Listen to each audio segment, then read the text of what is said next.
Hello once again welcome to the remedial chemistry. तो आज के इस वीडियो लेक्चर में हम थर्मोडायनेमिक्स का सेकंड लेक्चर कंप्लीट करने वाले हैं। तो आज हमारा थर्मोडायनेमिक्स कंप्लीट हो जाएगा, फिर उसके बाद एक क्वेश्चंस का लेक्चर आएगा और थर्मोडायनेमिक आपका पैक हो जाएगा। तो हम पूरी उम्मीद करेंगे कि यहाँ से ही आपको सवाल मिलेंगे। तो चलिए बात करते हैं। तो लास्ट लेक्चर में हम लोगों ने काफ़ी सारी प्रोसेसेस भी देखी थी, तो उसी के रिगार्डिंग पहला एक तरह से सवाल जैसा ही है। तो एडियाबैटिक, आइसोकोरिक और आइसो बैरिक, एडियाबैटिक, ठीक है, आइसोथर्मल, इनके बारे में हम देखेंगे।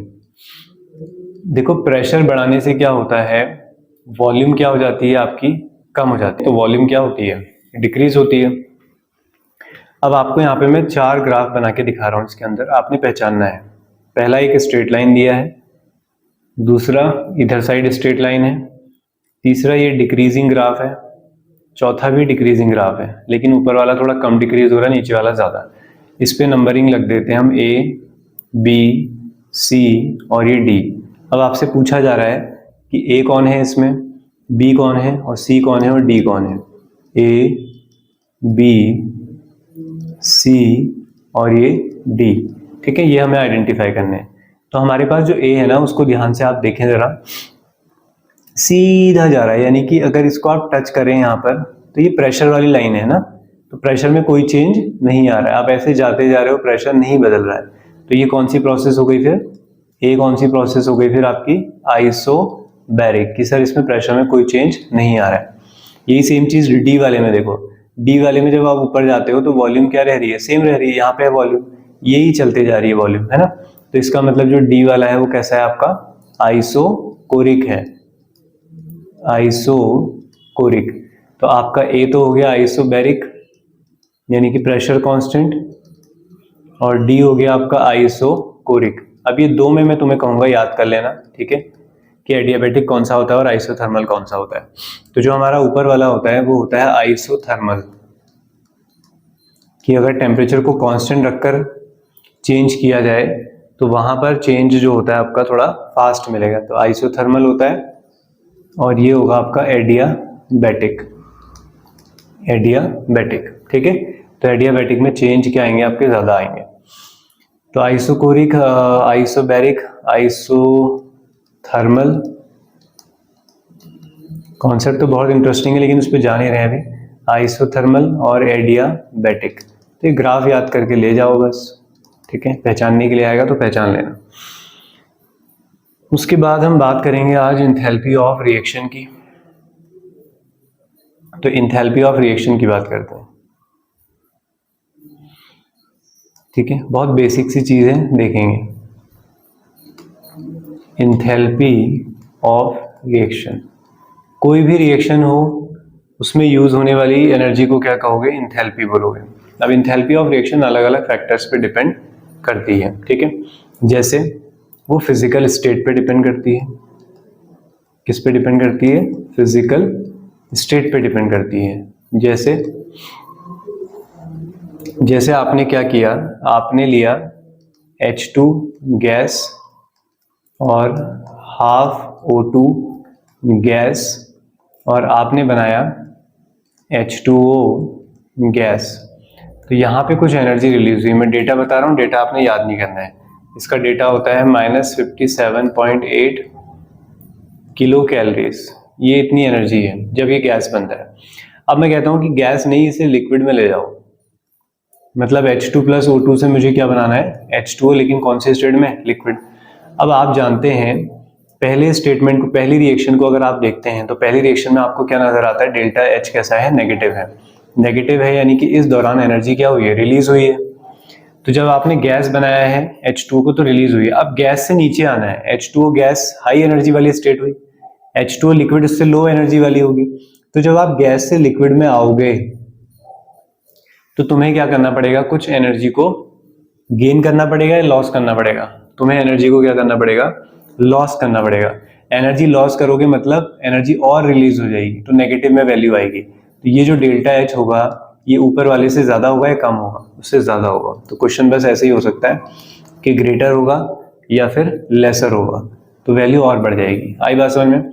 दूसरा देखते हैं, तो सेकंड क्या होता है हमारे उसमें, सेकंड होता है allotropic form of the element. Allotropic form of the element, allotropic form of the element. तो एलोट्रॉपिक फॉर्म का क्या मतलब है? देखिए, आपके पास कार्बन है लेकिन कौन सा है? डायमंड वाली फॉर्म में। तो आपने इसको जलाया, C+O2 फॉर्मूले तो सेम ही होते हैं कार्बन और ग्रेफाइट के, सर डायमंड और ग्रेफाइट के, तो ये बनाएगा CO2 गैस। और जबकि यहाँ पर हमारे पास है ग्रेफाइट, ठीक है, ग्रेफाइट है हमारे पास, उसको हम जला रहे हैं, तो भी क्या बनने वाला है? बनने वाला तो अभी भी CO2 ही गैस है। लेकिन हो क्या रहा है कि पहले वाले को जब जलाओगे तो जलाने पे जो एनर्जी निकल रही है वो है 94.3 किलो कैलोरीज, और नीचे वाले को जलाने पर जो एनर्जी है वो रिलीज हो रही है 97.6 किलो कैलोरीज। जबकि आपको लग रहा होगा या किसी को आइडिया नहीं होगा तो वो क्या कहेगा? वो कहेगा यार डायमंड को जलाने में ज़्यादा एनर्जी रिलीज होनी चाहिए, ठीक है। लेकिन कॉन्सेप्ट ये नहीं होता है। डायमंड से ज़्यादा जो स्टेबल, मतलब जो स्टेबल स्टेट होती है, एक नॉर्मल जो स्टेट होती है जिसमें होना चाहिए, वो कौन सी होती है? एक अच्छे अरेंजमेंट वाली स्टेट होती है ग्रेफाइट। भले डायमंड हार्ड होता है, वो अलग चीज़ें हैं, वो इंट्रैक्शंस बॉन्ड अलग चीज़ें हैं। जो सूटेबल अरेंजमेंट है वो कौन सा है? ग्रेफाइट है। तो जब भी डायमंड को जलाया जाता है तो पहले डायमंड क्या करता है? डायमंड जल के एनर्जी नहीं देता डायरेक्ट, पहले डायमंड एनर्जी को गेन करता है और एक खराब फॉर्म में आता है जिसको बोलते हैं एमॉर्फस। क्या बोलते हैं इसको? एमॉर्फस, ठीक है। तो इसलिए वो पहले एनर्जी को गेन करता है, जबकि नीचे ग्रेफाइट सीधे सीधे जलेगा और एनर्जी रिलीज करेगा।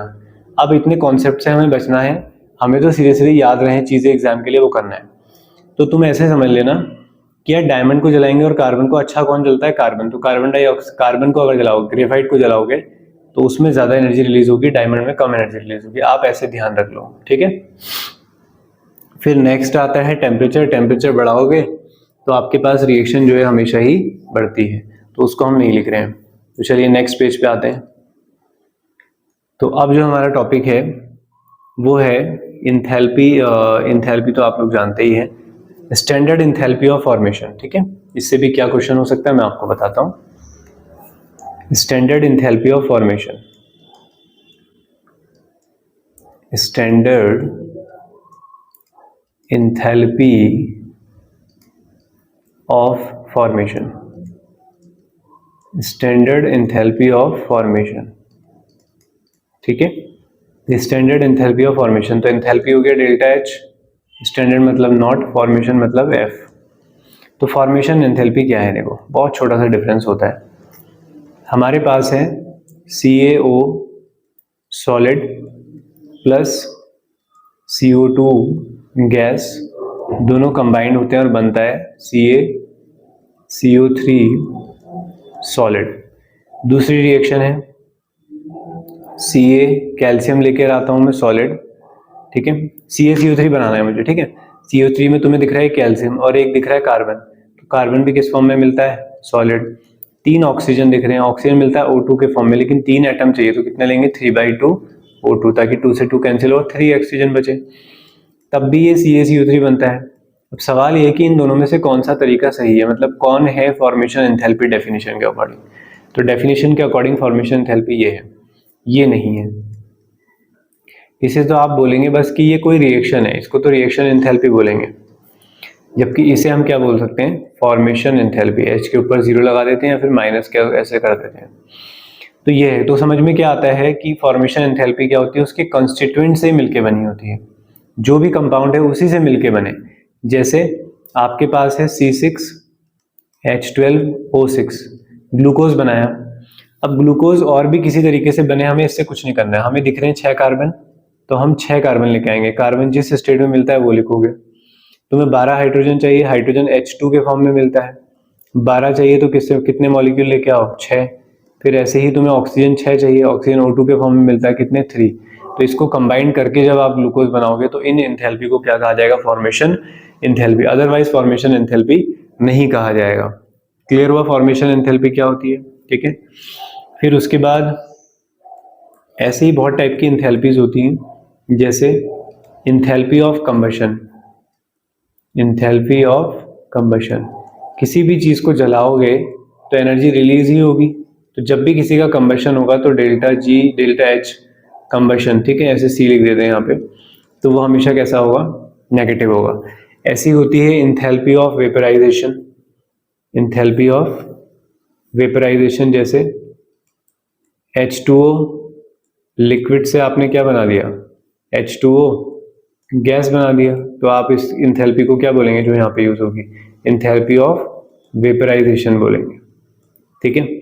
ऐसे ही बहुत सारी होती है, सब्लिमेशन होता है, सॉलिड से गैस में चला गया, तो बस नाम जो होते हैं चेंज के उस हिसाब बता सकते हैं। तो फॉर्मेशन इंथैल्पी इंपॉर्टेंट थी, वो मैंने आपको बता दी है, ठीक है। तो अब हम बात करेंगे इसके आगे, एक लॉ हम पढ़ेंगे जिसको कहा जाता है हैसेस लॉ। तो क्या कहता है, देखो हैस लॉ बहुत सिंपल है।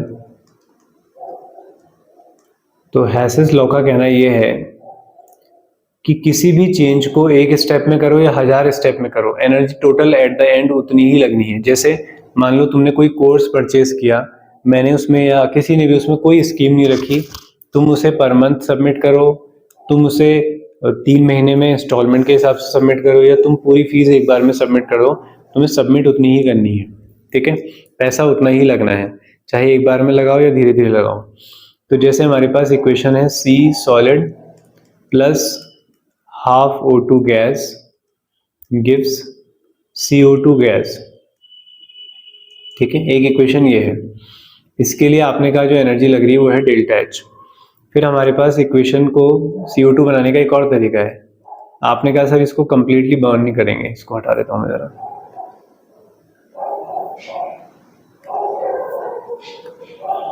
C प्लस O2 है यहाँ पे प्रॉपर, ठीक है। यहाँ पे हमने लिया C प्लस हाफ O2, एक ही ऑक्सीजन दिया तो ये बनेगा सिर्फ CO। तो यहाँ पे जो इंथैल्पी यूज हुई उसको डेल्टा H1 कह देते हैं। फिर ऐसे ही हमारे पास कार्बन, फिर उसके बाद आपने क्या किया, जो CO बना था उसको फिर जलाया, ठीक है, फिर जलाया आपने, एक हाफ ऑक्सीजन एक O और दे दिया, तो क्या बन गया, ये CO2 बन गया। और ये तो अब इसको बोल दिया हमने डेल्टा H2। तो इसका कहना ये है हैसेस लॉ के अकॉर्डिंग, तो डेल्टा H किसके इक्वल होगा, delta H1 plus delta H2। तो कितनी ही एनर्जीज आ जाए, सारे स्टेप्स की एनर्जी का सम क्या होगा आपका, एक फाइनल स्टेप के इक्वल ही होता है। आई बात समझ में, तो सब जोड़ दोगे तो वो मिलेगी आपको फाइनल स्टेप की इंथैल्पी, इसको बोलते हैं हैसेस लॉ, ठीक है। क्वेश्चंस भी दिखाएंगे इसके बाद में। अब आते हैं limitation of first law of thermodynamic. Limitation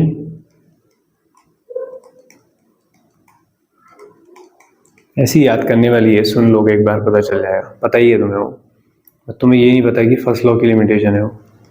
limitation of first law, तो मैंने बताया था कि लिमिटेशन फर्स्ट लॉ ने हमें क्या कहा था कि एनर्जी को डिस्ट्रॉय नहीं किया जा सकता, एनर्जी को फॉर्म नहीं किया जा सकता, बट एक फॉर्म से दूसरी फॉर्म में ट्रांसफर किया जा सकता है। लेकिन फर्स्ट लॉ की लिमिटेशन ये है कि इसने डायरेक्शन नहीं बताई कि किस तरफ ट्रांसफर होगा, क्या इसके लिए भी कोई रूल है या नहीं, तो डायरेक्शन के बारे में नहीं बताया इसने। दूसरा, कब तक होगा ऐसा, तो एक्सटेंट ऑफ चेंज, कब तक एनर्जी को चेंज किया जाएगा एक से दूसरे में, एक्सटेंट ऑफ चेंज, कितना चेंज होगा ये नहीं पता। मैं सिंपल सी बात तुमसे पूछता हूँ, तुम्हारा एक हाथ ठंडा है और एक हाथ गर्म है, जब दोनों को टच करोगे तो हीट कहाँ से कहाँ ट्रांसफर होगी, गर्म वाले हाथ से ठंडे वाले हाथ की तरफ या ठंडे वाले से गर्म की तरफ, तो सीधी सी बातें सब जानते हैं, गर्म वाले हाथ से ठंडे की तरफ होगी। तो आपको डायरेक्शन पता है कि हमेशा जो हीट ट्रांसफर होती है वो हॉट बॉडी से कहाँ जाती है, कोल्ड की तरफ जाती है, ठीक है। ऐसे ही कब तक जाती है तुम लोग जानते हो, जब दोनों का टेम्परेचर क्या ना हो जाए बराबर, तो कब तक जाती है, जब तक इक्विलिब्रियम ना आ जाए। तो इनके बारे में यहाँ से फर्स्ट लॉ से हमें कोई भी आइडिया नहीं लगता है, बस वो तो कहता है कि डिस्ट्रॉय नहीं कर सकते, फॉर्म नहीं कर सकते, एक फॉर्म से दूसरी फॉर्म में ट्रांसफर कर सकते हो, राइट। चलो दूसरे पे आते हैं। तो अब जो हमारे पास फैक्टर आने वाले हैं वो अब कुछ नए हैं कि रिएक्शन स्पॉन्टेनियस कब होती है। तो पहला पॉइंट हम बात करते हैं अब, स्पॉन्टेनियस का क्या मतलब है। क्योंकि थर्मोडायनेमिक को पढ़ने का पर्पस ही यही है कि हम बता पाएँ कि कोई रिएक्शन होती है या नहीं होती है, या कोई प्रोसेस होगी या नहीं होगी, क्या कंडीशन है। स्पॉन्टेनियस का मतलब होता है वो रिएक्शन जो खुद हो जाए, वो रिएक्शन जो आपकी खुद हो जाए। तो प्रोसीड इटसेल्फ, ठीक है, proceed by self, proceed by self, Hindi में लिखोगे लिख लेना, जो खुद हो जाए उन रिएक्शन को हम बोलते हैं स्पॉन्टेनियस रिएक्शन। ये भी दो टाइप की होती हैं, एक वो जिन्हें स्टार्ट करने की ज़रूरत होती है, एक वो जिन्हें स्टार्ट करने की भी ज़रूरत नहीं होती है। तो एक को हम बोलते हैं नो इनिशिएशन रिक्वायर्ड, और एक में इनिशिएशन रिक्वायर्ड होता है। तो क्या कहेंगे हम पहली कैटेगरी को, वेयर नो इनिशिएशन रिक्वायर्ड, और यहाँ पे इनिशिएशन रिक्वायर्ड। बहुत सिंपल एग्जांपल है, सुन लोगे आज, कभी नहीं भूलोगे। इनिशिएशन रिक्वायर्ड, जैसे कहीं रूम में एलपीजी लीक हो गई है, ठीक है, तो अगर एलपीजी गैस वहाँ पर है और तुम्हें पता है कि वहाँ पर एयर तो है ही, एलपीजी गैस है, ऑक्सीजन भी है, ऑक्सीजन की प्रेजेंस में जल जाती है, लेकिन हमें क्या देना पड़ेगा, उसको एक चिंगारी देनी पड़ेगी। क्या देनी पड़ेगी, एक चिंगारी। देखो मैंने लिख भी दिया चिंगारी, ठीक है, तुम्हें एक बार जलाना पड़ेगा, तभी आग लगेगी, नहीं तो नहीं लगेगी। एलपीजी लीक होती रहे, ऑक्सीजन घूमती रहे, कोई दिक्कत नहीं है। ऊपर कोई इनिशिएशन चाहिए ही नहीं, जैसे पानी पड़ा हुआ है आपका, इवेपोरेशन ऑफ वाटर, पानी जमीन पे पड़ा है, बाहर छत में पड़ा है या बारिश के बाद, तो क्या आपको कुछ करना पड़ता है, सनलाइट उस पर पड़े और वो खुद से इवेपोरेशन होना शुरू कर देता है। तो या सनलाइट नहीं भी पड़े तब भी इवेपोरेशन मिल जाता है। तो वहाँ पे किसी भी इनिशिएशन की रिक्वायरमेंट नहीं होती है। तो ऐसी प्रोसेसेस को हम क्या बोलते हैं, स्पॉन्टेनियस प्रोसेस कहते हैं, ठीक है। ऐसी बहुत सी प्रोसेस हमारी डेली लाइफ में है जो खुद हो जाती हैं। आपने पानी सर्दियों के मौसम में बाहर रख दिया, उसका टेम्परेचर खुद कम हो गया, ठंडा हो गया बहुत, या आपने धूप में रख दिया, वो खुद थोड़ा सा हीटअप हो गया। तो ये सब प्रोसेस कैसी हैं, आपकी स्पॉन्टेनियस प्रोसेस है जो खुद हो जाती है। आपने कोई कील या कोई लोहे की चीज़ आपने बाहर रखी हुई थी बहुत टाइम से, ठीक है, तो आपको कुछ नहीं करना है, वो खुद एटमॉस्फेयर से मॉइस्चर भी लेगा, ऑक्सीजन भी लेगा और रस्टिंग हो जाएगी, जंग लग जाएगा उसमें, ठीक है। तो ये होती है आपकी स्पॉन्टेनियस प्रोसेस। अब डिसाइड कैसे होती हैं, ठीक है, डिसाइड कैसे होंगी, तो spontaneous process according to enthalpy, यानी कि जो एनर्जी वाला एंथैल्पी होती है, अकॉर्डिंग टू इंथैल्पी। तो इंथैल्पी का क्राइटेरिया तो ये है कि all exothermic reactions are spontaneous, all exothermic reactions are spontaneous. तो जिनके लिए भी डेल्टा एच कैसा होता है, नेगेटिव होता है, तो इंथैल्पी का कहना यह है कि वो सारी रिएक्शन क्या होती हैं, स्पॉन्टेनियस, यानी कि नेचर में खुद हो सकती हैं। लेकिन हमने ऐसे एग्जांपल भी दिखा दिए जो एंडोथर्मिक है, जैसे हमने कहा यार H2O लिक्विड जो है वो तो खुद गैस में बदल जाता है, जबकि लिक्विड से गैस में जाने के लिए जो प्रोसेस है वो तो क्या है, एक एंडोथर्मिक प्रोसेस है। तो फिर ये क्यों होती है खुद नेचर में, ठीक है। तो ऐसे बहुत सारे एग्जांपल हमारे पास थे जो इस बात को बता रहे थे कि ऐसा नहीं होता है। तो इंथैल्पी के अकॉर्डिंग तो यही होता था कि जितनी भी एक्सोथर्मिक रिएक्शन है, तो इसलिए इन्होंने कंबशन को यही कहा कि किसी का भी कंबशन करते हैं तो देखो एनर्जी रिलीज होती है। तो कंबशन कैसी है, एक स्पॉन्टेनियस रिएक्शन है, क्योंकि वहां पे डेल्टा एच कैसा आता है, नेगेटिव आता है। तो ये बात सत्य है, लेकिन उसका उल्टा सही नहीं है कि एंडोथर्मिक में ऐसा हो, ठीक है। तो इसी क्राइटेरिया को समझते हुए एक और टॉपिक हमारे टॉपिक उसमें इंक्लूड हो जाता है जिसे कहा जाता है एंट्रोपी। तो अब हम बात करते हैं एंट्रोपी की, कि एंट्रोपी क्या होता है। तो एंट्रोपी बहुत सिंपल वर्ड में कहूँ तो रैंडमनेस, पागलपन या डिसऑर्डर, ठीक है। एंट्रोपी का मतलब है रैंडमनेस, कोई चीज़ कितनी फैली हुई है उसे कहा जाता है रैंडमनेस, ठीक है। कितनी डिस्टर्ब है, डिसऑर्डर है। जितना ज़्यादा डिसऑर्डर होगा या जितना ज़्यादा पागलपन है तुम्हारे अंदर, ठीक है, तो हम सब डिसऑर्डर में रहना चाहते हैं, हम आज़ादी चाहते हैं, हम रैंडमनेस बिल्कुल खुला रहना चाहते हैं, तो हम अपने आप की एंट्रोपी बढ़ाना चाहते हैं और हर रिएक्शन भी यही करना चाहती है। तो सवाल पूछा गया कि H2O लिक्विड से गैस में क्यों जा रहा है, अगर उसमें एनर्जी देनी पड़ रही है उसे, तो वो एनर्जी गेन करके जा रहा है ऊपर। तो ये कहा गया कि H2O लिक्विड फॉर्म में है तो मॉलिक्यूल बहुत पास पास है। H2O जब लिक्विड फॉर्म में है तो मॉलिक्यूल काफ़ी क्लोज है, लेकिन अगर वो गैस फॉर्म में चला जाता है तो उसके पास काफ़ी ज़्यादा स्पेस होगा, तो मॉलिक्यूल बहुत दूर है, तो मॉलिक्यूल फैलना चाहते हैं, इसलिए वो ये चेंज कर रहे हैं। तो एंट्रोपी का मतलब समझ में आ गया। एंट्रोपी का मतलब क्या है? रैंडमनेस, डिसऑर्डर, फैलाव यानी कि, ठीक है। तो अपने आप को ये चीज़ें क्या करना चाहती है? एक्सपेंड। तो एंट्रोपी के अकॉर्डिंग स्पॉन्टेनियस रिएक्शन क्या होंगी? जिनके लिए चेंज इन एंट्रोपी क्या हो? ग्रेटर देन जीरो हो, ठीक है। इसी को कहा जाता है सेकेंड लॉ ऑफ थर्मोडायनेमिक्स, ठीक है। तो एंट्रोपी का फॉर्मूला बता देता हूं मैं पहले। तो एंट्रोपी का फॉर्मूला होता है change in entropy Q upon T, Q upon T, ये होता है आपका एंट्रोपी का फॉर्मूला। किसी का टेम्परेचर हाई है तो उसकी एंट्रोपी में चेंज क्या आएगा? कम आएगा, क्योंकि उसे जरूरत नहीं है फैलने की, क्योंकि पहले से ही वो क्या है? हाई टेम्परेचर पे है, ठीक है। तो ये हमारे पास फॉर्मूला होता है। कई बार इसको ऐसे भी लिखा होता है तो आप कंफ्यूज ना हो, ऐसे ds लिखा होगा, बाहर से इंटीग्रेशन का साइन होगा, 1 अपॉन टी लिखा होगा, फिर यहाँ पे लिखा होगा dq। तो इस तरीके से भी रिप्रेजेंट किया जा सकता है। तो अब बात करते हैं उस मेन फैक्टर की, ठीक है। सेकेंड लॉ को भी यहीं पे निपटा लेते हैं पहले। तो सेकेंड लॉ ऑफ थर्मोडायनेमिक क्या कहता है? तो सेकेंड लॉ ऑफ थर्मोडायनेमिक, देखो पहला लॉ तुमने कहा कि एनर्जी कहाँ से कहाँ ट्रांसफर होती है, ठीक है। मतलब एनर्जी जो है वो डिस्ट्रॉय नहीं हो सकती, फॉर्म नहीं हो सकती, बट ट्रांसफर हो सकती है। फिर लिमिटेशन देखिए कहाँ पर ट्रांसफर होती है। सेकेंड लॉ क्या कहता है कि नेचर में हर वो रिएक्शन स्पॉन्टेनियस होंगी, मतलब नेचर में स्पॉन्टेनियस रिएक्शन के लिए एंट्रोपी क्या होनी चाहिए? Greater than zero. एंट्रोपी बढ़नी ही चाहिए, पूरे यूनिवर्स की एंट्रोपी बढ़नी चाहिए।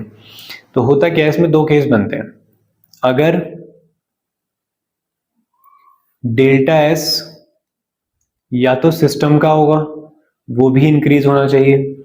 मान लीजिए किसी रिएक्शन को आप करा रहे हो और उसमें एंट्रोपी कम हो रही है, जैसे गैस से लिक्विड बन रहा है, गैस में ज्यादा फैले हुए थे, लिक्विड में पास पास आ गए, तो वहां पर आप क्या देखोगे कि वहां पे सिस्टम की एंट्रोपी कम हो रही है, तो वहां पर और कौन सी एंट्रोपी यूज की जाती है? फिर सराउंडिंग की एंट्रोपी भी यूज की जाएगी।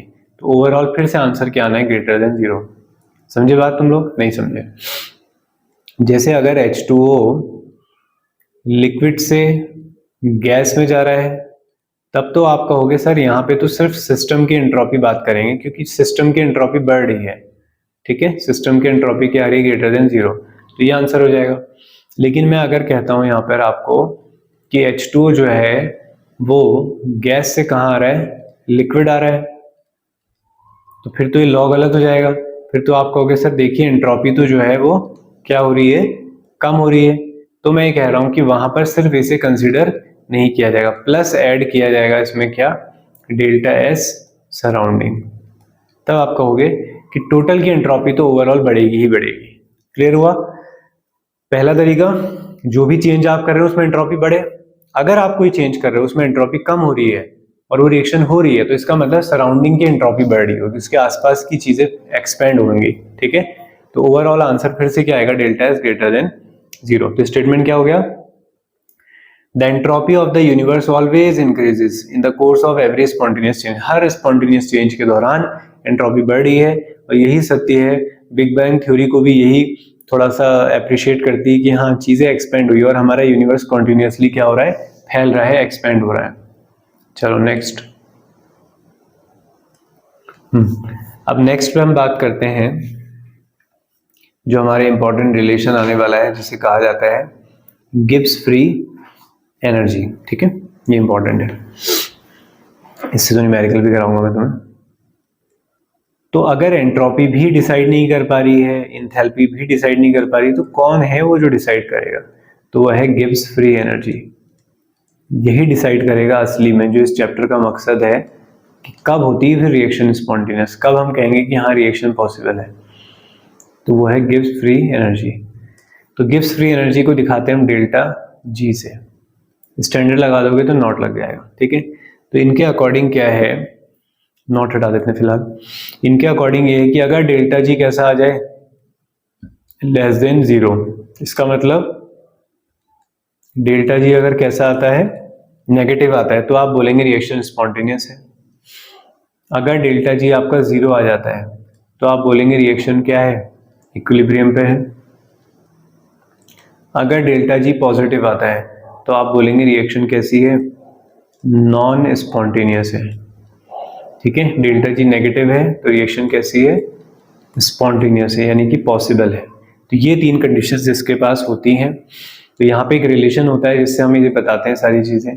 तो डेल्टा जी जो है वो डेल्टा एच पे भी डिपेंड कर रहा है कि एक्सोथर्मिक है एंडोथर्मिक, वो टेम्परेचर पे भी डिपेंड कर रहा है और साथ में एंट्रोपी पे भी। टेम्परेचर पे क्यों डिपेंड कर रहा है, जैसे आपने कहा कि जो सर पानी है, ठीक है, वो खुद से लिक्विड से गैस में भी बदल सकता है और गैस से लिक्विड में भी बदल सकता है। यानी कि जो पानी बाहर पड़ा हुआ है वो उड़ के गैस में भी बदल सकता है और वो पानी जम के बर्फ भी बन सकता है। तो जाड़ों में आपने कभी देखा होगा, पानी की बाल्टी अगर आप बाहर रख देते हैं सर्दी में, बिल्कुल तापमान बहुत गिर गया है, जैसे बर्फ पड़ने वाला मौसम हो गया, मान लो 0 डिग्री सेल्सियस पहुंच गया बाहर, तो तुमने कुछ थोड़ी किया है, पानी बाहर पड़ा हुआ था, जम गया, ठीक है। बाल्टी के ऊपर पूरी लेयर जम जाती है पानी की, बर्फ बन जाता है। तो क्या तुमने खुद किया, कुछ किया उसमें, कुछ भी नहीं किया, तो स्पॉन्टेनियस तो है ना, यानी कि लिक्विड सॉलिड में बदल सकता है।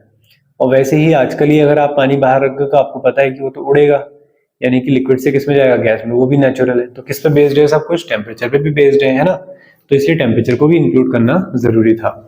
तो ये एक रिलेशन दिया गया, फिर यहीं से बने केस, उन केसेस को हम समझते हैं, उस केसेस को हम समझेंगे दूसरे पेज में बढ़िया करके एकदम।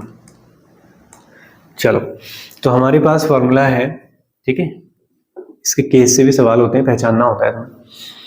तो हमारे पास जो फॉर्मूला है वो है delta G is equal to delta H minus T delta S. और अगर रिएक्शन स्पॉन्टेनियस होना है तो उसके लिए डेल्टा की जी क्या आना चाहिए, नेगेटिव। तो केस 1 में आते हैं,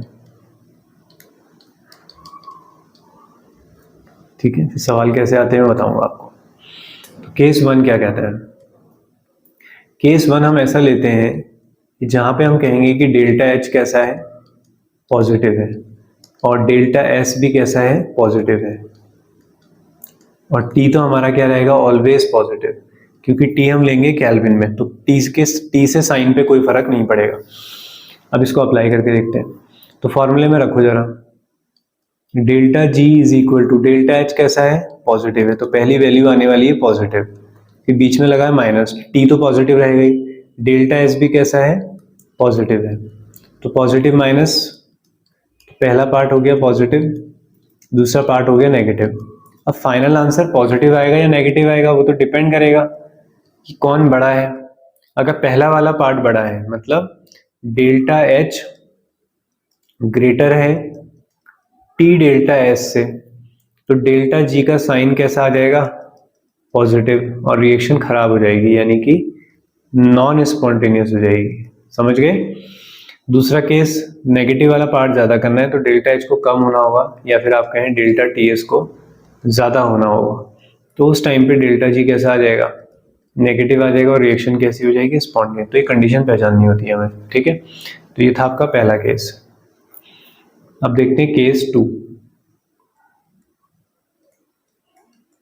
तो केस 2 क्या कह रहा है, तो केस 2 में हमारे पास है अगेन डेल्टा एच को पॉजिटिव ही ले लेते हैं, मतलब एंडोथर्मिक रिएक्शन है, और डेल्टा एस भी नेगेटिव है, ठीक है। पहले पॉजिटिव लिया था, अब नेगेटिव। अब अप्लाई करते हैं। तो delta G is equal to delta H आपने कैसा रखा, पॉजिटिव, फिर माइनस डेल्टा एस नेगेटिव, तो फिर माइनस, तो माइनस माइनस क्या हो गए, प्लस हो गए। तो फाइनली आंसर क्या आ गया, प्लस। प्लस का मतलब रिएक्शन कैसी हो गई थी, तो रिएक्शन हो गई आपकी नॉन स्पॉन्टेनियस। दोनों ही फेवर नहीं कर रहे हैं, ठीक है, तो यहाँ पे रिएक्शन पॉसिबल नहीं हो सकती। अब आते हैं केस 3 में। तो केस 3 क्या कहता है,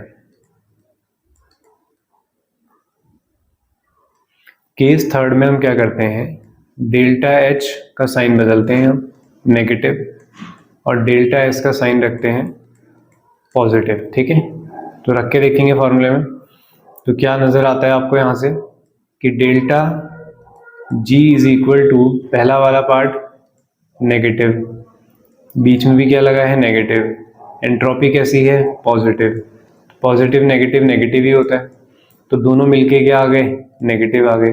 इसका मतलब रिएक्शन कैसी हो गई, स्पॉन्टेनियस हो गई। क्लियर हुआ। अब आते हैं केस 4 में। ठीक है, तो ये लास्ट केस होगा केस 4।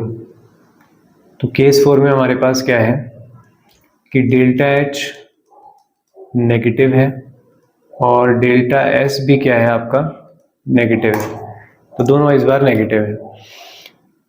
तो क्या कंडीशन बनेगी, डेल्टा जी पे अप्लाई करते हैं तो delta G is equal to पहला वाला पार्ट नेगेटिव फिर माइनस फिर बीच में नेगेटिव।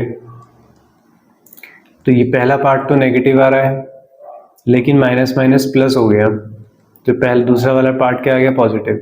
अब फिर वही नेगेटिव आए फाइनल आंसर या पॉजिटिव आए वो कौन डिसाइड करेगा।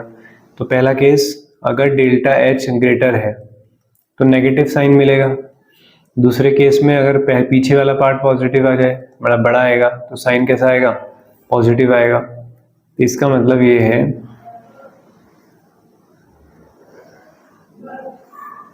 थोड़ी देर के लिए से यहाँ लगा देते हैं।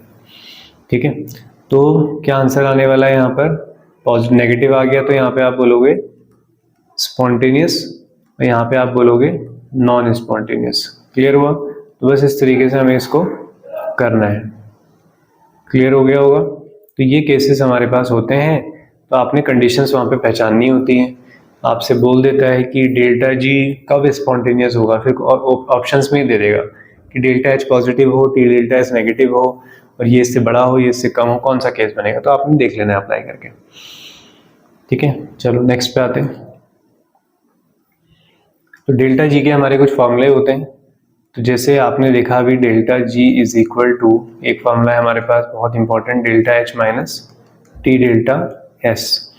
एक फॉर्मूला होता है डेल्टा जी का, delta G is equal to, ये इलेक्ट्रोकेमिस्ट्री में भी यूज होता है, delta G naught plus R T L N Q सी।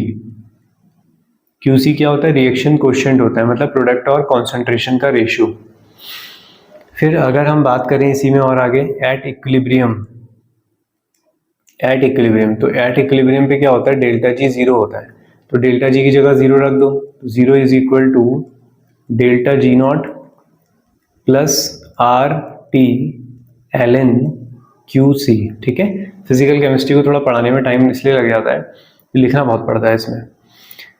तो इसे इक्वल में ले जाओगे तो क्या बन जाएगा, तो delta G is equal to minus R T, अच्छा एक सेकेंड, एक ये क्यूसी नहीं रहेगा अब। ठीक है, ये एल एन है, क्यूसी को आप क्या बोलेंगे एट इक्विलिब्रियम पे क्या बोलते हैं, क्यूसी को केसी बोलते हैं, यानी कि इक्विलिब्रियम कांस्टेंट। तो ये बन गया आपका केसी। अब आप लोग जानते हैं कि यार क्या जानते हो तुम लोग, कुछ नहीं जानते हो।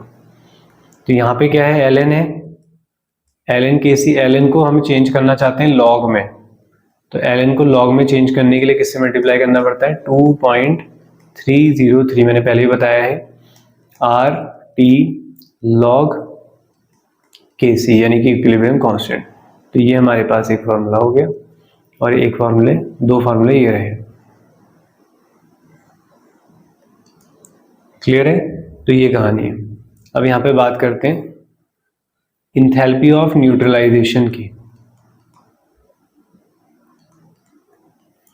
बस खत्म होने वाला है चैप्टर। इसके बाद कुछ इंपॉर्टेंट रिएक्शंस मैं आपको लिखा दूंगा, बस याद करोगे कर लेना, थोड़ी सी मुश्किल तो पड़ेगी, ग्रेजुएशन की रिएक्शन है सारी वो।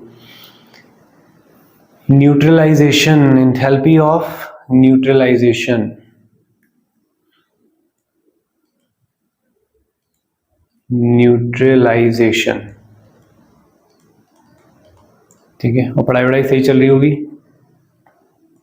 चलो बढ़िया है, धूमधाम चल रही है बिल्कुल। क्या नींद भी आ रही है बहुत, ऐसा मत करो यार, नींद तो उड़ जानी चाहिए तुम्हारी अब। ठीक है, सोने होने की जरूरत नहीं है, नींद आ रही है तो खड़े होके पढ़ो, टहल टहल के पढ़ो, फॉर्मूले याद करने लग जाओ, उस समय कुछ मेमोराइज करने लग जाओ, टहलने लग जाओ, बैठना नहीं है। ठीक है, तुम्हें लगेगा उस समय कि तुम्हारी बॉडी जो है आराम मांग रही, थोड़ी देर खड़े होके इधर उधर टहल के देखो, कुर्सी में बैठ जाओ, लोकेशन चेंज कर लो, फिर तुम्हें लगेगा कि यार ठीक ही हो गया है, फिर भूल जाओगे। पढ़ गए तो पढ़ जाओगे, लेकिन तुम्हें पढ़ना है, पढ़ना है, पढ़ना नहीं है। ठीक है, तो चलो फिर इंथैल्पी ऑफ न्यूट्रलाइजेशन। तो पहले आज तुम्हारा दिमाग खोल देता हूँ मैं इंथैल्पी ऑफ न्यूट्रलाइजेशन रिएक्शन के बारे में। तुम लोग क्या सोचते हो ना, न्यूट्रलाइजेशन क्या होता है कि जब कोई एसिड किसी बेस के साथ मिलता है तो सर वो सॉल्ट और वाटर बनाता है। हाँ सर, बिल्कुल ऐसा ही है। NaOH से OH चला जाएगा, वहाँ से H और H2O बन जाएगा और दूसरा बनेगा NaCl। तो इसमें न्यूट्रलाइजेशन क्यों कहा तुमने? बच्चे बोलते हैं सर एसिड ने बेस को बिल्कुल न्यूट्रल कर दिया, मतलब एसिड भी खत्म बेस भी खत्म। अच्छा, इसका मतलब ये है कि अगर मैंने एसिड कम डाला और बेस ज़्यादा डाला तब तुम कहोगे न्यूट्रलाइजेशन नहीं हुआ है, क्योंकि बेस तो बच जाएगा, वो भी न्यूट्रलाइजेशन है। लेकिन तो न्यूट्रलाइजेशन का मतलब क्या है? न्यूट्रलाइजेशन का मतलब है एसिड और बेस के मिलाने से न्यूट्रल मॉलिक्यूल का बनना, और वो है H2O। NaCl तो न्यूट्रल नहीं है, NaCl तो आयन के फॉर्म में रहेगा, Na पॉजिटिव Cl नेगेटिव, तो H2O है। तो इसका मतलब बात HCl की नहीं है, बात है HCl से आने वाले H पॉजिटिव की। ऐसे ही बात है बेस से आने वाले OH नेगेटिव की। ये मिल के जो बना रहे हैं ये है वो न्यूट्रलाइजेशन। अब चाहे वो दोनों बराबर अमाउंट में हो, एक कम हो, एक ज्यादा हो, एक वीक हो, एक स्ट्रॉन्ग हो, कुछ भी हो, अगर एक भी वाटर का मॉलिक्यूल बन रहा है एसिड बेस को मिलाने से तो आप बोलेंगे न्यूट्रलाइजेशन हुआ है। तो इसे बोलते हैं न्यूट्रलाइजेशन। तो इसका मतलब ये है कि अगर इसके भी एक मोल है, इसके भी एक मोल है और एक मोल H2O बनता है, तो इसमें जो न्यूट्रलाइजेशन में जो एनर्जी रिलीज होती है वो तो फिक्स होनी चाहिए। और जी हाँ, बिल्कुल फिक्स होती है। तो वो होती है -57.1 किलो जूल, ये याद करके ले जाओ। तो इंथैल्पी ऑफ न्यूट्रलाइजेशन फिक्स होती है। अब वो H पॉजिटिव चाहे HCl से लाओ, अब ये NaOH चाहे तुम KOH से लाओ, कहीं से भी लाओ, तो इसके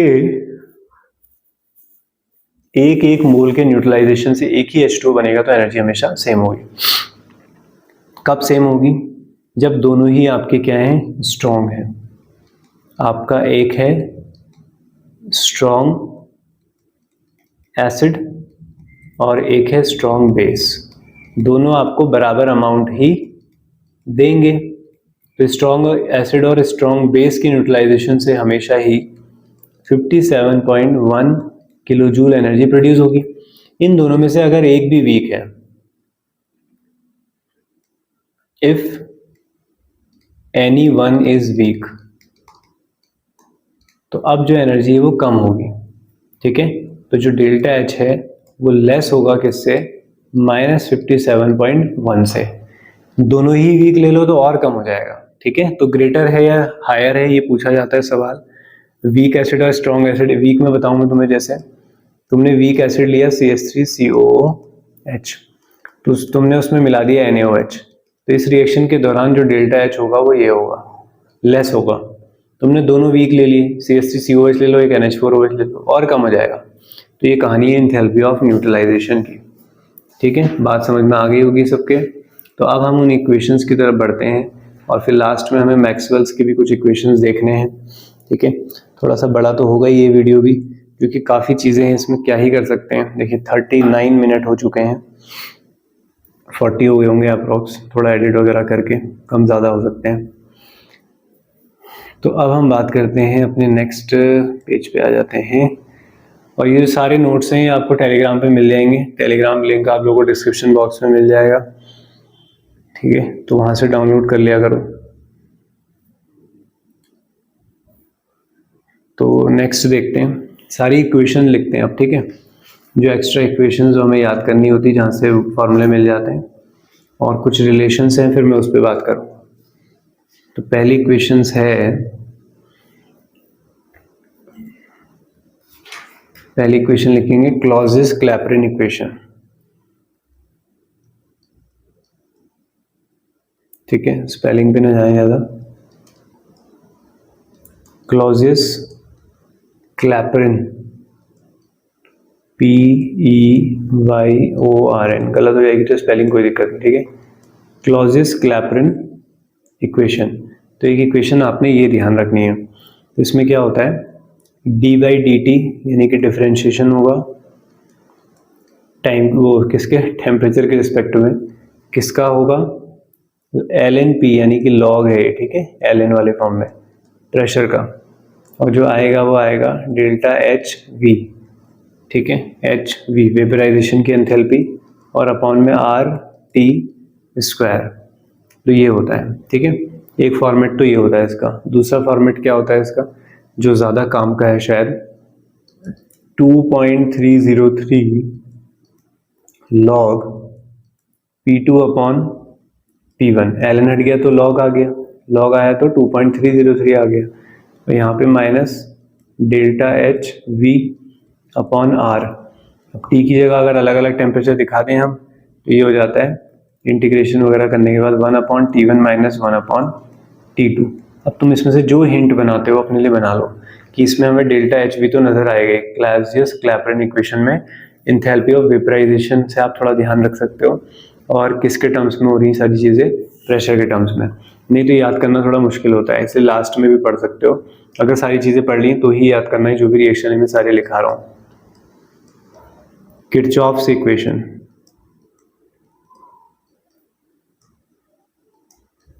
किरचॉफ्स इक्वेशन, तो किरचॉफ्स इक्वेशन क्या होती है, देखो, delta H2 minus delta H1, यानी कि दो एंथैल्पीज में change with respect to temperature, ठीक है। तो नीचे डेल्टा T लिख सकते हैं, T2 माइनस T1 लिख सकते हैं, is equal to delta CP।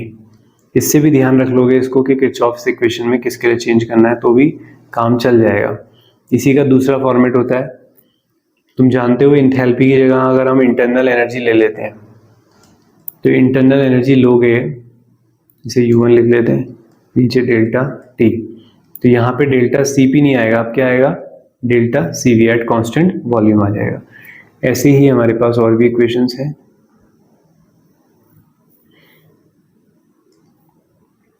फिर जैसे हमें याद करनी है एक van Hoff equation, van Hoff equation, तो वॉन हॉफ इक्वेशन देखें क्या होती है, तो वॉन हॉफ इक्वेशन होती है log K2 upon K1 is equal to delta H0 upon 2.303 R 1/T1 minus 1/T2। तो कौन किससे रिलेटेड है एटलीस्ट वो तो तुम्हें ध्यान रखना होगा। फिर आती है लास्ट हमारी, एक वैसे और आएगी अभी, गिब्स हेल्महोल्ट्ज, गिब्स MHOLTZ, हाँ, गिब्स हेल्महोल्ट्ज इक्वेशन। तो गिब्स हेल्महोल्ट्ज इक्वेशन में क्या होता है, ये गिब्स यानी कि डेल्टा G के लिए यूज होगा, तो डेल्टा H प्लस T, यहाँ पे जो डिफरेंशिएशन होगा डेल बना दो, ये D लिख लेना खाली, कोई दिक्कत नहीं, डेल्टा G, तो D/dt, किसका, डेल्टा G का, एट कांस्टेंट प्रेशर, तो इसे कहा जाता है गिब्स हेल्महोल्ट्ज इक्वेशन। अब आते हैं हम कुछ रिएक्शन जो है वो एंट्रोपी के रिगार्डिंग है, और उस पर थोड़ा बहुत चेंज भी हमें समझना है। फिर बस मैक्सवेल स्क्वायर सिखाऊंगा मैं तुम्हें, रिलेशन निकालना, फिर आपका चैप्टर कंप्लीट हो जाएगा। Calculation of change in entropy, तो एंट्रोपी के लिए एक बड़ा सा रिलेशन होता है, delta S is equal to CV ln, ln के बाद आता है इसमें T2 upon T1, T2 upon T1 plus R ln V2 upon V1, या हम दूसरा लिख सकते हैं, अगर कांस्टेंट प्रेशर पे ले लें तो R और CP ln T2 upon T1, और इधर क्या आ जाएगा आपका R ln V2 की जगह क्या आ जाएगा, P1 अपॉन P2, ऊपर V2 आया था तो इधर P1 आएगा ऊपर, क्योंकि रिवर्स होते हैं दोनों। तो ये है, अब इस पे कंडीशंस लगाएंगे हम लोग। तो पहली कंडीशन है एट कांस्टेंट टेम्परेचर, अगर टेम्परेचर को ही कांस्टेंट ले लिया जाए, तो इसका मतलब ये है कि T1 T2 कुछ है ही नहीं फिर, क्योंकि डेल्टा टी क्या है, 0 है। तो अगर T2 भी सेम है, T1 भी सेम है, तो T2 और T1 कट जाएंगे, ln 1 आ जाएगा, log 1 कितना होता है 0। तो क्या बचेगा, सिर्फ delta S is equal to T वाला पार्ट पूरा गायब, तो are ln V2 upon V1। और दूसरे वाले से डेल्टा एस क्या बचेगा, या तो आप लिख सकते हो are ln P1 upon P2। तो ये हुआ आपका eight constant pressure temperature entropy relation. फिर ऐसे ही होता है at constant volume, eight constant volume. तो यहाँ पे V1 V2 सेम हो जाएंगे, तो ये वाला टर्म पूरा 0 हो जाएगा, ठीक है। तो क्या बचेगा आपके पास, delta S is equal to C V ln T2 upon T1। ऐसे ही है एट कांस्टेंट प्रेशर, तो एट कांस्टेंट प्रेशर में प्रेशर वाला टर्म 0, तो P1 और P2 दोनों बराबर हो जाएंगे, तो ln वाला पार्ट 0 हो जाएगा उसका। तो Cp is equal to ln T2 upon T1, ठीक है। Cp इक्वल टू कहाँ लिख दिया मैंने, Cp इंटू में है इसके, ठीक है। Delta S is equal to Cp, ये बन जाएगा। क्लियर हुआ। तो ये थोड़ा सा आपने ध्यान रखना है कि एट कांस्टेंट प्रेशर यानी कि आइसोबैरिक कब है, आइसोकोरिक कब है, तो किस तरीके से इसको हमें चेंज करना है। तो चलिए अब लास्ट सेगमेंट पे आते हैं। तो इसमें थोड़ी सी ट्रिक्स सीखनी पड़ेगी, दिमाग लगाना पड़ेगा, ठीक है। और ये रिलेशन देखने को मिले हैं, इनको बोलते हैं मैक्सवेल स्क्वायर्स। तो ट्रिक है, तो कुछ ट्रिक आज हम आपको समझाने की कोशिश करेंगे। थोड़ी सी मेहनत तो लगेगी इसमें, बट कोशिश पूरी करेंगे कि जल्दी से जल्दी सिखा पाएँ। तो चलो देखते हैं। तैयार हो? बिल्कुल तैयार हो। तैयार नहीं हो तो मुंह हाथ धो के आ जाओ, पॉज कर लो वीडियो, तैयार होके आओ। तैयारी चाहिए इसके लिए। सर डराओ मत, पहले ही कुछ उन्होंने सोचा होगा सर छोड़ देते हैं इसको। अरे मजाक कर रहा हूँ, चलो आ जाओ। ट्रिक बताएंगे मैक्सवेल्स रिलेशन। कौन सा मैं तुम्हें डेरिवेशन करा रहा हूँ यहाँ पे इसके, मैक्सवेल्स रिलेशन। तो क्या करना है, हमें बनाना है एक स्क्वायर, ठीक है। काफी खराब नहीं बनाना है, अच्छा बनाना है, एकदम खूबसूरत सा।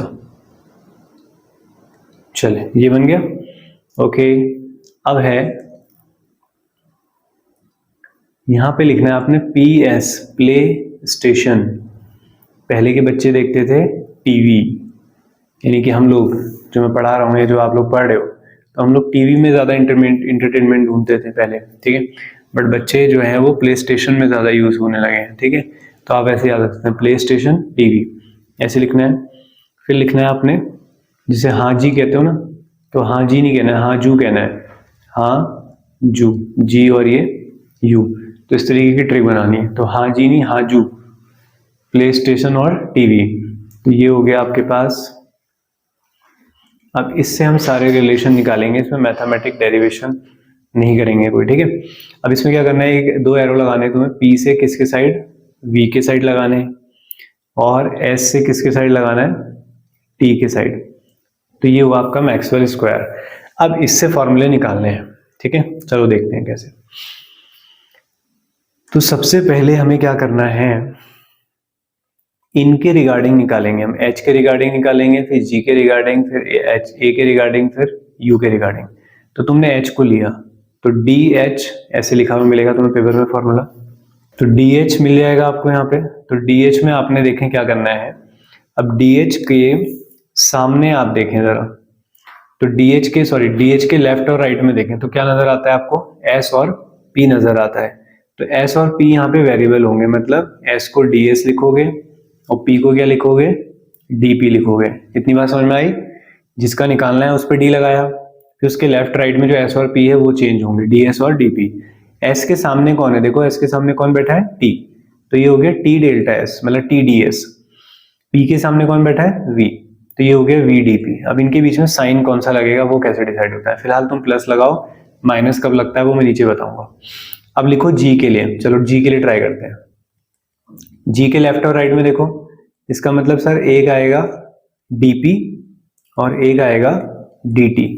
अब P के सामने कौन बैठा है, V बैठा है, और T के सामने कौन बैठा है, S बैठा है। तो अब इसमें ट्रिक में क्या होता है, एरो जिसके साइड आ गया, एरो का मुंह जिसके साइड आ गया उस पर लगता है माइनस, तो ये dt के आगे लगेगा माइनस, तो ये माइनस एस डी टी हो गया। समझ गए? थर्ड वाले से और क्लियर हो जाएगा। ए को देखो, लेफ्ट और राइट में देखो, dv, थोड़ा बहुत तो सीख ही जाना ताकि ऑप्शन से पहचान लो, dv और dt। अब v के सामने कौन है? p, t के सामने कौन है? s, एस डी टी आया, s के साइड एरो आ रहा है तो माइनस, p के v के साइड भी एरो आ रहा है तो यहाँ भी कैसा आएगा? माइनस, तो दोनों के साथ माइनस आ जाएगा। अब du तुम बताओ यार, du तुम बताओ। तो लेफ्ट और राइट में देखो क्या है, एक है आपके पास s और एक है आपके पास कहाँ गया, u के पास एक है v, तो ये आया। s के सामने कौन है? t, और v के सामने कौन है? p, एरो v के साइड ही आ रहा है तो कैसा आएगा? साइन माइनस का आएगा। क्लियर हो गया? तो ये रिलेशन पेपर में पूछ लिया जाता है, ठीक है। कोई भी इसमें से लगा होगा तो आपने राइट रिलेशन इसमें करेक्ट छांटना होगा, ठीक है। तो एक तरीका तो ये है, दूसरा तरीका और बता देता हूँ मैं। ये वाला ज्यादा इजी है, ठीक है, पहले ये वाला करेंगे। दूसरा अलग है, डिफरेंट है, क्वेश्चन भी डिफरेंट है उससे, ऐसा नहीं कि दो मेथड है, वो अलग है, करना इसी स्क्वायर से उसे सॉल्व है, बट ये वाला ज्यादा इंपॉर्टेंट है। चलो देखते हैं दूसरा भी। तो दूसरे में भी हमें मैक्सवेल स्क्वायर बनाना होगा, मैक्सवेल रिलेशन कहते हैं इन्हें, ठीक है। तो विच वन इज इनकरेक्ट पूछ लेगा आपसे, तो पहचान लेना। चलो क्या क्या लोकेशंस लगाई थी मैंने? पी एस, लेफ्ट से शुरू करना है, पी एस राइट से, सॉरी उल्टा करना है, मतलब पीछे को जाना है। प्ले स्टेशन नीचे, टीवी, मेरे दो दोस्त हैं मैं उनसे याद रखता था वैसे ऐसे, विनीत और तरुण, ठीक है। और दोनों अभी बहुत अच्छी जगह हैं, दोनों IITian हैं अभी, ठीक है। केमिस्ट्री से PhD वगैरह चल रहा है उनका, बढ़िया। मैं उनको ही भेजूंगा ये वाली वीडियो, वो तुम्हारा नाम आया है इसमें, देख लो, ठीक है, टाइम के साथ।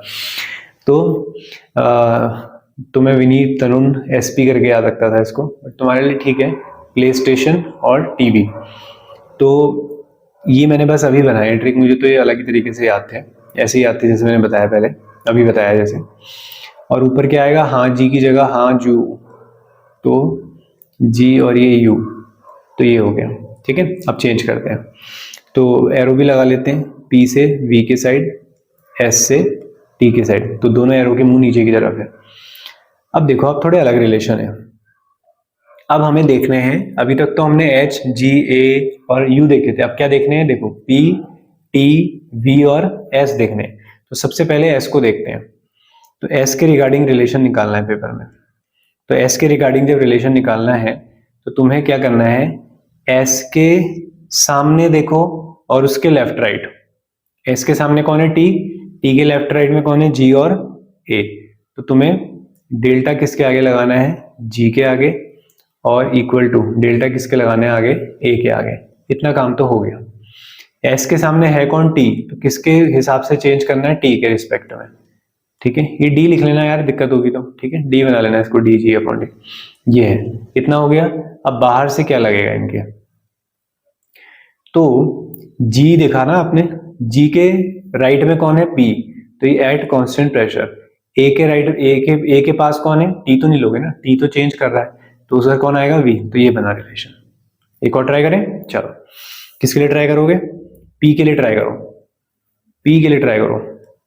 तो P के सामने देखो, P के सामने कौन है? V, V के लेफ्ट राइट में देखो तो U है, तो आप लिखोगे du अपॉन dv। इतना पता चल गया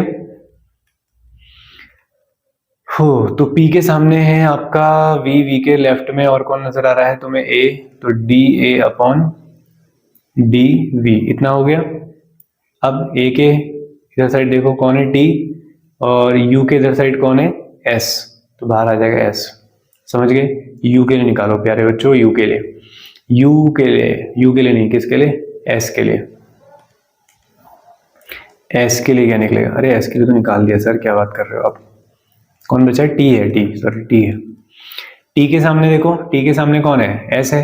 S के लेफ्ट राइट में देखो तो सर du अपॉन ds, और इधर dh अपॉन ds। अब बताओ, H के पास कौन है? V, और U के पास कौन है? V, H के पास कौन है? P, तो ये बन जाएगा। लास्ट वाला बनाओ, तो लास्ट वाला क्या बचा है? V बचा है। तो v is equal to, v के सामने कौन है, अच्छा माइनस साइन भी लगेगा, हाँ t के साइड आ रहा है ना एरो, एरो किसके साइड आ रहा है, t के साइड आ रहा है, तो t के साइड अगर एरो आ रहा है माइनस माइनस लगता है, नहीं लगता है इसमें, नहीं इसमें नहीं लगेगा, चलो सॉरी हो गया, वापस ले लेंगे। तो अब v के अकॉर्डिंग करना है हमें, तो v के सामने कौन है, p, p के अगल बगल देखो जरा h, तो dh अपॉन क्या हो जाएगा, dp, फिर equal to dg upon dp। तो g के पास कौन है, t है, h के पास कौन है, s है, तो बस ये चार रिलेशन आपके आ गए हैं। ठीक है, एक लास्ट चीज और सुनते जाओ, ये भी शायद आ जाए और ये इजी भी है। ठीक है, इसको पॉइजन्स इक्वेशन कहते हैं, बहुत ज्यादा इंपॉर्टेंट नहीं है बट देख लो तुम्हें ठीक लगेगा। तो पॉइजन्स इक्वेशन फॉर्मूले होते हैं पी वी की power gamma is equal to constant, ऐसे ही टी वी की power gamma minus one, gamma ऐसे बनता है, छोटा बनाने में गंदा लग रहा है ऐसे। अब तीसरा रिलेशन है p की पावर 1 माइनस गामा और t की power gamma is equal to constant, जहाँ पे गामा क्या है, एटॉमिसिटी। पिछले लेक्चर में मैंने एटॉमिसिटी, होमो एटॉमिक वगैरह बताया था, इसी के थ्रू बताई थी वो चीज़ें। तो ये है, तो ये आप लोगों का चैप्टर कंप्लीट हो गया है। तो उम्मीद करता हूँ सारी चीज़ें क्लियर हो गई होंगी। मेहरबानी करके इससे ज़्यादा मत पढ़ लेना इसको अब, ठीक है, क्योंकि मुझे पता है तुम सारे बायो वाले ही हो, वैसे भी फिजिकल केमिस्ट्री तुम्हें कुछ खास पसंद आती नहीं होगी, तो जबरदस्ती उसमें घुसने की जरूरत नहीं है। मैं ये नहीं कह रहा हूँ कि समझ में नहीं आएगी, समझ में आएगी, लेकिन तुम एग्जाम में वही चीजें करते हो जिसपे तुम्हें एक लंबे टाइम तक कमांड होती है, कंफर्टेबल जिसमें होते हो वही चीज आप वहां पर करते हो। यहाँ सीख लोगे, एग्जाम में फिर भी नहीं होगी। तो इसलिए मेन फोकस आप इनऑर्गेनिक पे रखो, सेकंड प्रायोरिटी रखो ऑर्गेनिक पे, और मैं जो चैप्टर्स में बता रहा हूँ तुम्हें इंपॉर्टेंट चीजें वो करो। ठीक है, जैसे थर्मोडायनेमिक्स का पहला लेक्चर बहुत ज्यादा इंपॉर्टेंट है, और यहाँ पे भी जो ये ग्रेजुएशन की इक्वेशन से मैंने बोल दिया था, इक्वेशन से भी मैंने बोल दिया था कि यहाँ से चीजें थोड़ा एक्स्ट्रा हो गई है, तो उससे पहले की सारी चीजें आप लोगों को आनी चाहिए। जल्दी मिलते हैं नेक्स्ट वीडियो में, और कमेंट करना, लाइक करना और शेयर करना ना भूलें। और जो भी आप लोगों को वीडियोस वगैरह देखनी है, अगर सर्च करके नहीं मिलती है, सर्च करो पहले तो LT केमिस्ट्री उत्तराखंड 2024 या रेमेडियल कोचिंग करके आप सर्च करें तो आप लोगों को मिल जाएगी। बाकी सारे लिंक आप लोगों को डिस्क्रिप्शन बॉक्स में है, और ये नोट्स और क्वेश्चंस की जो भी PDF वगैरह है सब आप लोगों को टेलीग्राम चैनल पे मिल जाएगी। तो मिलते हैं नेक्स्ट वीडियो में।